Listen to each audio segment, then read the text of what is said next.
All right, well, welcome to a short lecture on the common ion effect, which you should watch before watching the lecture on buffers. And let me just go ahead and get started. So, talk about the common ion effect. So what is the common ion effect? Well, the common ion effect is when solutions of a weak acid and the conjugate base of that weak acid, they exhibit the common ion effect. Basically, they end up resisting certain kinds of changes. So let's just write that out here. Solutions of a weak acid and its conjugate base, and I do not want an apostrophe there. That's just it's not it is. Use my correct it's there. Anyway, they exhibit the common ion effect.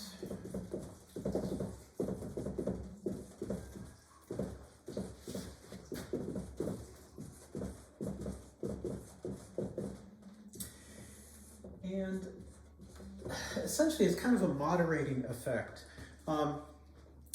If you calculated the pH of a solution of 1 molar acetic acid, it would be what, like 2 point something, around 2.5, something like that. But let's say we have a solution that is 1 molar acetic acid and 1 molar sodium acetate.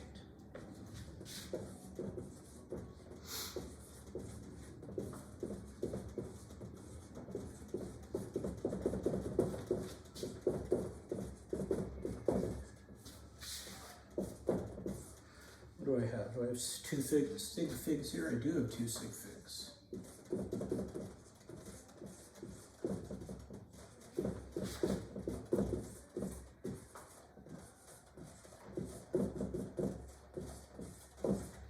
So the acetate ion in this case is the common ion.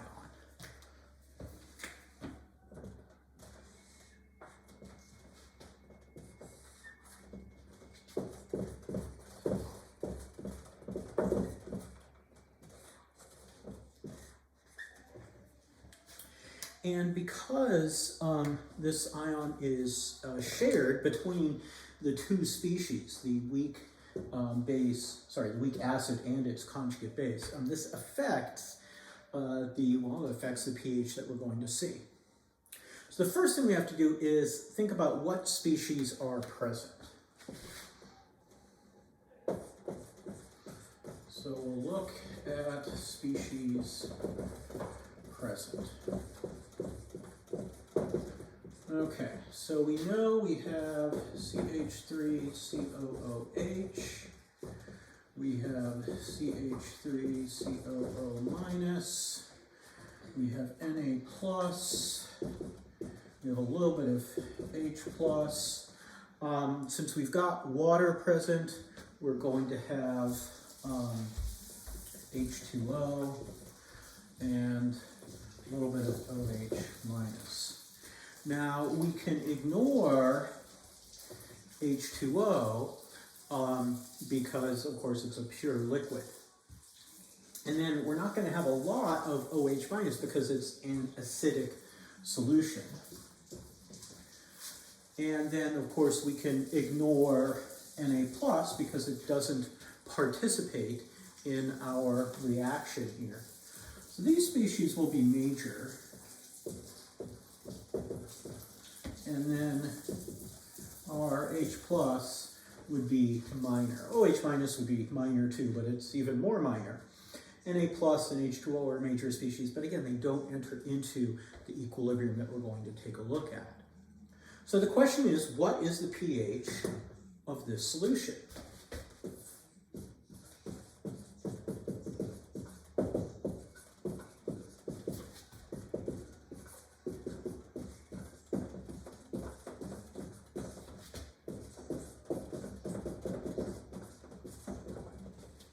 Okay, and we will of course approach this like an equilibrium problem. So I'll go ahead and let you guys copy things down.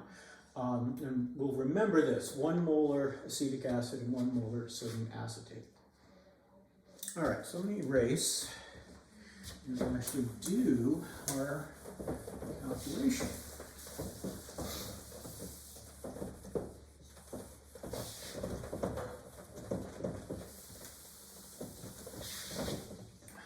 Okay, so we have CH3COOH, and that's in equilibrium with H plus CH3COO minus. That is our acid-base equilibrium that's going to give us our concentration of protons. So initially, what do we have? Well, we've got 1.00 molar of that, and 1.00 molar of that, and we have no H plus. So we're going to get a change, and we have to get our change towards the products because we don't have any of one of the products. So we're going to have minus X for acetic acid, plus X for the protons, and plus X for the acetate. Thus, at equilibrium, we'll have 1.00 minus X, X, and X. So now we can go ahead and write out our expression for Ka, which is, of course, concentration of the product. So H plus times CH3COO minus divided by concentration of reactants, CH3COOH. And that equals X times, this should be, 1.00 plus X. Sorry about that. There's a plus X there, divided by 1.00 minus X. Okay, now we're going to assume X is small.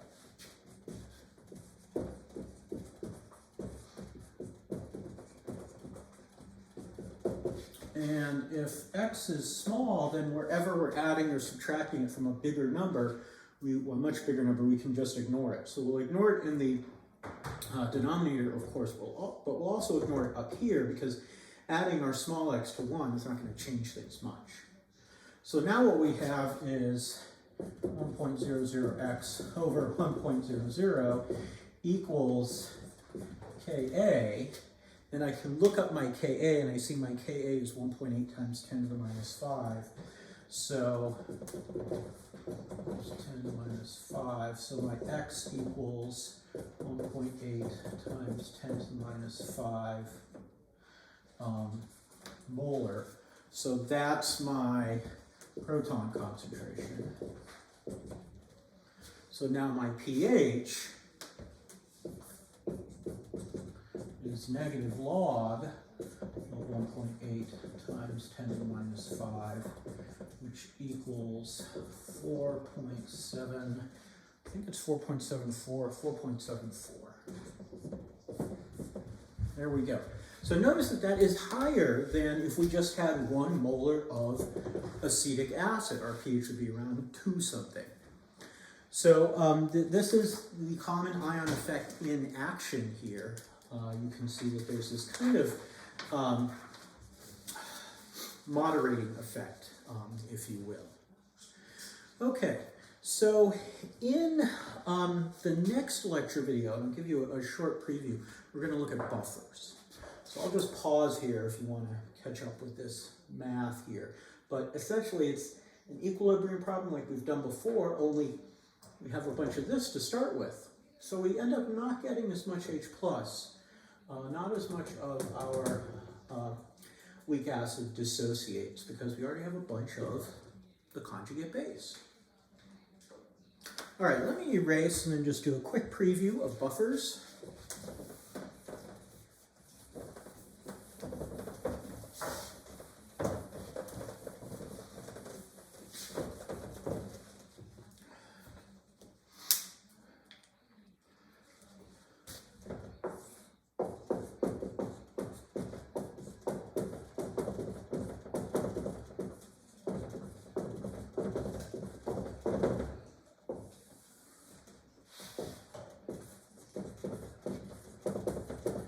and if we're looking for a definition, buffers are solutions that resist pH changes.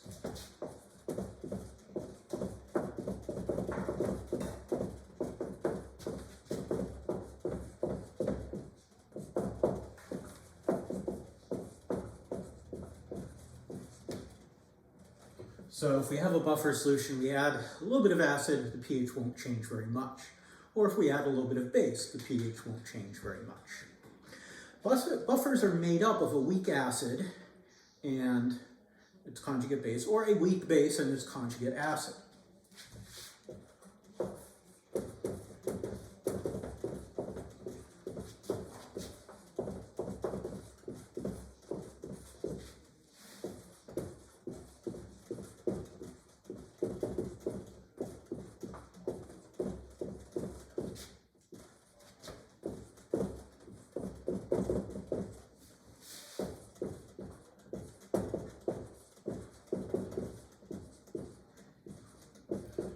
So the solution that we had made previously, the 1 molar acetic acid, 1 molar sodium acetate, that is a buffer solution. So in general,